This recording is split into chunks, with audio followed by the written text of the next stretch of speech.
नमस्कार मित्रांनो, तुमचं स्वागत आहे घरचा स्वाद या किचन मध्ये. तर आजचा आपला स्पेशल मेन्यू आहे काजूची भाजी. गावावरून येताना ओले काजू घेऊन आले होते. तर हे काजू आमच्या सासूबाईंनी स्पेशली आमच्यासाठी कापून दिले होते. तर म्हटलं जास्त दिवस ठेवू शकत नाही, तर चला आज भाजी करूया. भाजीच्या इथे आपण फोडणीसाठी एक छोटासा कांदा चिरून घेतला आणि तो एक आपण थोडं परतून घेऊया, त्याचं कच्चं पण निघून जाईल तोपर्यंत. त्याच्यात थोडंसं मीठ टाकायचं, जेणेकरून कांदा जो आहे ना तो आपला व्यवस्थित असा मीठ परतला जातो.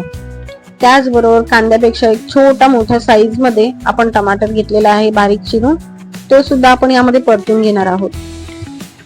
तसंच यामध्ये फक्त कांदा आणि टोमॅटो नाही, तर आपण एक वाटण पण करून घेणार आहोत. ओलं खोबरं, जिरं, एक थोडासा कांदा, अर्धा कांदा घेतला तरी खूप होतो, आणि त्याचबरोबर आलं लसूण, असं त्याचं वाटण तयार करून घ्यायचं. आता कांदा आणि टोमॅटो व्यवस्थित परतला गेलेला आहे. त्यामध्ये आपण घरगुती आपलं लाल तिखट टाकायचंय.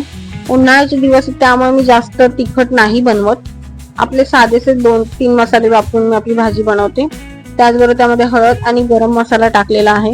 मसाले पण आपण थोडे परतून घेतलेले आहोत, जेणेकरून त्याचा फ्लेवर थोडा अजून चांगला येईल आणि कच्चापणा मसाल्यांचा मग खाताना लागत नाही.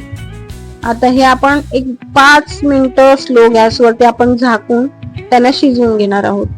बघताय तुम्ही कांदा सुद्धा व्यवस्थित गळलेला आहे. आता त्यामध्ये आपण हे वाटण टाकायचंय. वाटण सगळं नाही टाकायचं, अर्ध वाटण टाकायचं, अर्ध थोडं आपण नंतर टाकणार आहोत. त्याची गंमत मी तुम्हाला नंतर सांगते. तर आता हे आपलं कांदा खोबऱ्याचं वाटण आणि आपला कांदा टोमॅटो हे व्यवस्थित एकजीव झालेत आणि छान असे परतले गेले. बघताय तुम्ही त्याला तेल पण खूप छान असं सुटलेलं आहे. हे असं आपण झाकण ठेवून परतलं ना तर काय होतं की लागतही नाही मसाले खालून, आणि व्यवस्थित त्याच्या तेलाचा कमी वापर केल्यामुळे काय होतं, तेलकटही लागत नाही भाजी आणि त्याला तेलही चांगलं सुटतं आणि चव त्याची एक वेगळी अशी छान येते. तुम्ही नक्की ट्राय करा. आता बघता त्याला तरी पण खूप छान आली आहे. आता आपण जे काजू घेतले होते ते शिजवल्यानंतर त्यांचे जे साल आहेत ते आपण क्लीन करून घेणार आहोत आणि त्याच्या आतमधला जो गर आहे त्याचा वापर करायचा आहे. ठीक आहे. आणि आता आपण हे काजू ह्या ग्रेव्ही मध्ये ऍड करणार आहोत. त्यांना व्यवस्थित असं मिक्स करून घ्यायचं आणि ह्याला सुद्धा आपण 5 ते 7 मिनिटं आपण झाकण ठेवून व्यवस्थित स्लो गॅसवरती शिजवून घ्यायचं. असं केल्यामुळे काय होतं की जो मसाला आहे तो काजू मध्ये व्यवस्थितपणे मुरतो आणि काजू सुद्धा आपण थोडेफार असे अजून अधिक सॉफ्ट होतात. त्यामुळे खाताना छान अशी चव लागते. अशी भाजी तुम्ही नक्की बनवून बघा आणि मला कमेंट मध्ये सांगा की तुम्हाला कशी वाटली ती. आता उरलेलं जे वाटण होतं ते आपण वरतून टाकायचंय, त्यामुळे त्याचा भाजीचा फ्लेवर अजून खूप छान लागतो. कोकणामध्ये स्पेशली भाज्यांमध्ये अशाच पद्धतीने वाटण जे आहे ते टाकलं जातं. वाटण जास्त परतत नाहीत, कारण की ऑलरेडी ते भाजून घेतलेलं असतं थोडंसं. आता हे टाकल्यानंतर आपण त्याला झाकण ठेवून 5 ते 7 मिनिटं आपण स्लो गॅसवरती शिजवून घ्यायचं. आता म्हटलं काजूची भाजी आहे, तर त्याचबरोबर आपण आता पुऱ्यांचा बेत करणार आहोत.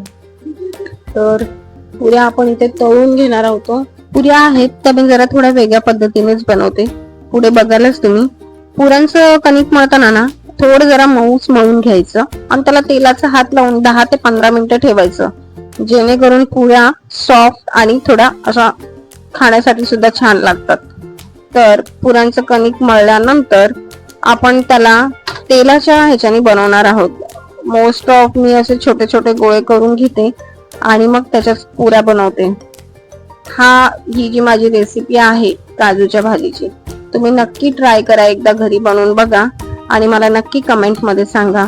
आणि ही जर रेसिपी माझी आवडली तर प्लीज एकदा लाईक, शेअर आणि सबस्क्राईब नक्की करा.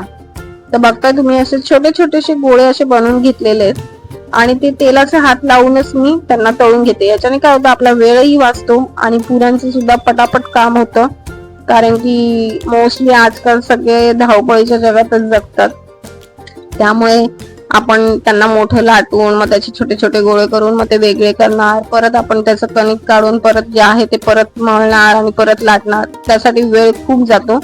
छोटे छोटे गोळे केले की पटापट पुऱ्या लाटून आपल्या तळून निघतात. बघताय तुम्ही पुऱ्या सुद्धा खूप छान अशा मस्त लाईट ब्राऊन कलरच्या झालेल्या आहेत आणि पातळ असतात पुऱ्या, खाण्यासाठी सुद्धा खूप मजा येते. माझ्या घरात सहसा मी अशाच पुऱ्या बनवते आणि त्या सगळ्यांना आवडतात, जास्त तेलकटही होत नाही.